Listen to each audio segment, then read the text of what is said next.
Hello everyone, welcome to our channel TET topper.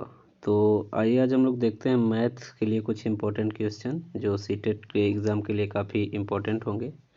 देखिए, इसमें क्या होता है, जो सीटेट का एग्ज़ाम है तो सीटेट के एग्ज़ाम में मैथ के बेसिकली 30 क्वेश्चंस होते हैं और ये 30 क्वेश्चन दो पार्ट में होते हैं। 15-15 के दो पार्ट होते हैं। फर्स्ट पार्ट जो होता है ये एक तरीके से CDP बेस्ड होता है, मैथ पेडोलॉजी। इसमें अगर बाकी सब्जेक्ट्स के पेडोलॉजी को आपने पढ़ा है तो 5 से 6 क्वेश्चन आराम से हो जाएंगे। लेकिन जो 15 क्वेश्चन होते हैं ये होते हैं फार्मूला बेस्ड। और ये फार्मूला बेस्ड क्वेश्चन के साथ प्रॉब्लम ये है कि अगर फार्मूले आपको आते हैं तो ठीक है, नहीं आते हैं तो क्वेश्चन सॉल्व नहीं हो पाएंगे। तो सबसे पहले हम कुछ इंपॉर्टेंट फार्मूलों को देख लिया जाए, उसके बाद फिर आगे क्वेश्चन देखा जाएगा। तो देखिए, सबसे पहले आता है एक आयत कि आयत का क्षेत्रफल क्या होता है, आयत का परिमाप क्या होता है और आयत के विकर्ण क्या। 3 इंपॉर्टेंट फार्मूले होते हैं आयत में। तो देखिए, एक आयत बनाते हैं। ये रहा एक आयत। आयत में क्या होता है, 4 भुजाएं होती हैं और इसकी प्रॉपर्टी क्या है कि आमने सामने की भुजाएं बराबर होती हैं। अगर ये ABC और D एक आयत है तो भुजा AB बराबर भुजा DC के और भुजा AD बराबर भुजा BC के, आमने सामने की भुजाएं बराबर होती हैं। ठीक है। अब देखिए, अगर हम आयत के क्षेत्रफल की बात करते हैं तो आयत का क्षेत्रफल एरिया इज इक्वल टू क्या होता है, लंबाई गुणे चौड़ाई। अगर इसको हम ऐसे देखें तो A is equal to L into B, यानी कि क्षेत्रफल बराबर होता है लंबाई गुणे चौड़ाई।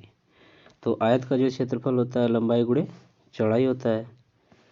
आयत के परिमाप की बात करते हैं। परिमाप क्या होता है, परिमाप किसी भी कोई भी आकृति हो, अगर उसका परिमाप हमें देखना हो तो परिमाप का बेसिक सा मतलब होता है एरिया बाउंड्री वॉल। मतलब ये ABC और D है। आप बिंदु A से चलना शुरू करिए और आप A से B पे गए, B से C से D और D से A पे जब वापस आते हैं तो इस पूरे एरिया को परिमाप कहा जाता है। अब आकृति कोई भी हो, जैसे ये एक आकृति है, इसके परिमाप को निकालना तो आप इस पॉइंट से चलना शुरू करिए और वापस घूम के इसी पॉइंट पे आ जाइए। तो ये जितनी भी लेंथ होगी वो इस आकृति का परिमाप होगा। ठीक है।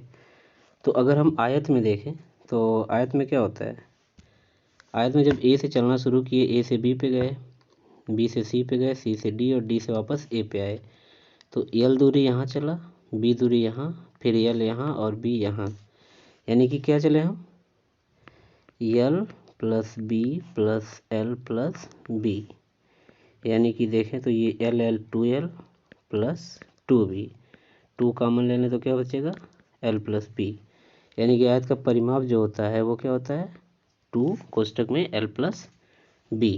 तो आयत का परिमाप 2L प्लस B हो गया। ठीक है। अब देखिए, आयत के दो विकर्ण होते हैं।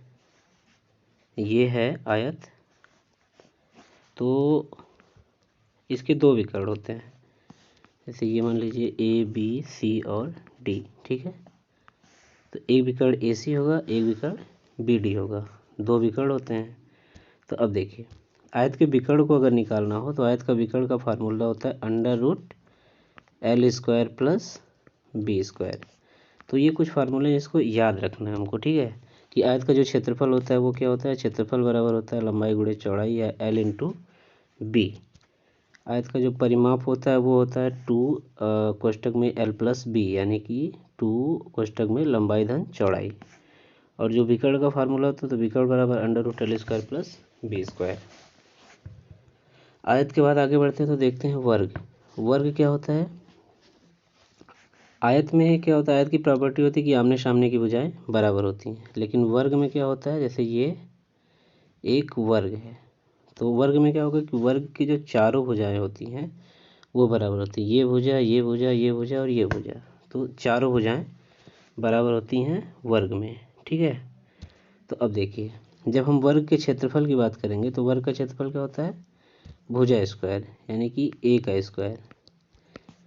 एरिया इज इक्वल टू भुजा का वर्ग, यानी कि अगर ये कोई वर्ग है, जैसे मान लीजिए एक वर्ग है, अगर हमको इस वर्ग का क्षेत्रफल बताना है और भुजा 4 सेंटीमीटर है तो इसका क्षेत्रफल हो जाएगा area is equal to A square, यानी कि 4 का स्क्वायर यानी कि 16 सेंटीमीटर स्क्वायर। ठीक है, तो ये वर्ग का क्षेत्रफल क्या होता है? वर्ग का क्षेत्रफल होता है भुजा गुणे भुजा, यानी कि भुजा का वर्ग। अगर वर्ग के परिमाप की हम बात करें तो परिमाप तो किसी भी आकृति की जब हम निकालते हैं तो परिमाप का मतलब क्या होता है? Area boundary wall. ठीक है, तो ये अगर वर्ग है ए बी सी और डी, तो ए से चलना शुरू करेंगे, ए से बी से सी से डी और डी से फिर वापस ए पे आएंगे।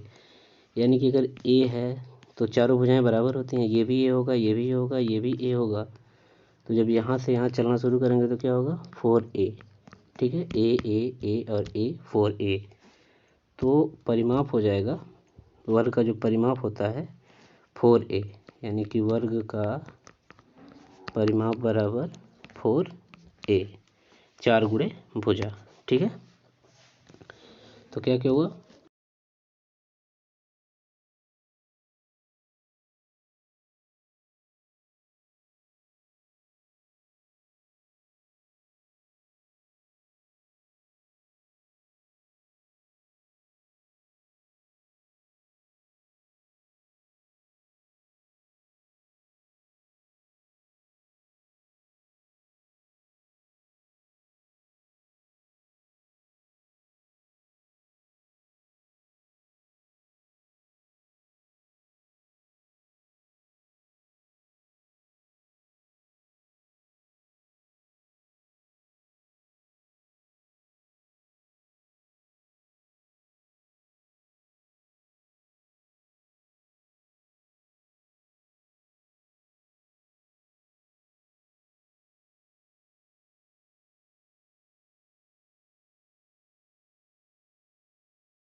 देखिए, नेक्स्ट आकृति आती है वृत्त, यानी कि सर्कल।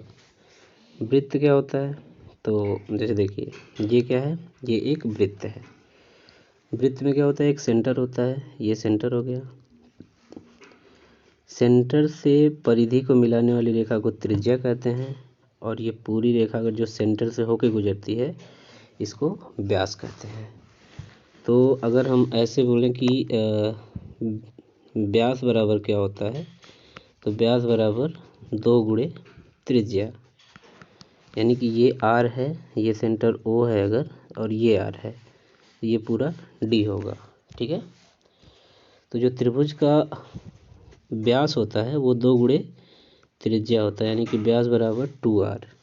अब हम बात करते हैं वृत्त के परिधि की। तो ये वृत्त है। अब देखिए, इसकी परिधि का मतलब क्या होगा? वही बात कि एरिया बाउंड्री वाल। कोई एक पॉइंट पकड़ लीजिए जैसे यहाँ, तो यहाँ से आप चलना शुरू किए और वापस घूम के यहीं आ गए, तो ये हो गया पूरी लंबाई जो है वो वृत्त की परिधि हो गई। तो वृत्त की परिधि का जो फार्मूला होता है उसको याद रखिए, क्या होता है 2πr। और अगला फार्मूला देख लेते हैं वृत्त के क्षेत्रफल का।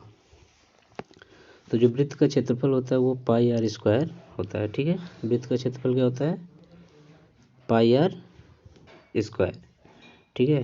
तो वृत्त के क्षेत्रफल का फार्मूला याद रखिए πr²। वृत्त की परिधि होती है 2πr और वृत्त का व्यास होता है d = 2 × r, यानी कि 2 गुणे त्रिज्या, ठीक है। एक फार्मूला और इसमें देख लेते हैं हम लोग त्रिज्यखंड का। तो जो त्रिज्यखंड होता है, त्रिज्यखंड से एक इम्पॉर्टेंट फार्मूला जो सबसे ज़रूरी होता है कि त्रिज्यखंड के क्षेत्रफल की बात करते हैं। तो जब बात करते हैं त्रिज्यखंड के क्षेत्रफल की, तो त्रिज्यखंड का क्षेत्रफल, त्रिज्यखंड क्या होता है, जैसे मान लीजिए एक सर्कल है, एक वृत्त है। अब इसमें से कुछ एरिया, जैसे ये वृत्त का केंद्र है O, ठीक है। तो ये इतना एरिया अगर काट लेते हैं हम, तो यही त्रिज्यखंड है, ठीक है। अब इसी के क्षेत्रफल की बात करनी है। तो त्रिज्यखंड का जो क्षेत्रफल होता है वो होता है πr² और θ/360। बस इस फार्मूले को याद रखना और इसी फार्मूले पे सीधे सीधे क्वेश्चंस मिल जाएंगे, ठीक है। तो अभी फ़िलहाल के लिए इतने कुछ इंपॉर्टेंट फार्मूले हो गए। नेक्स्ट वीडियो में इससे रिलेटेड कुछ सवाल देख लेंगे और फिर आगे और भी सवाल करेंगे। तो थैंक यू।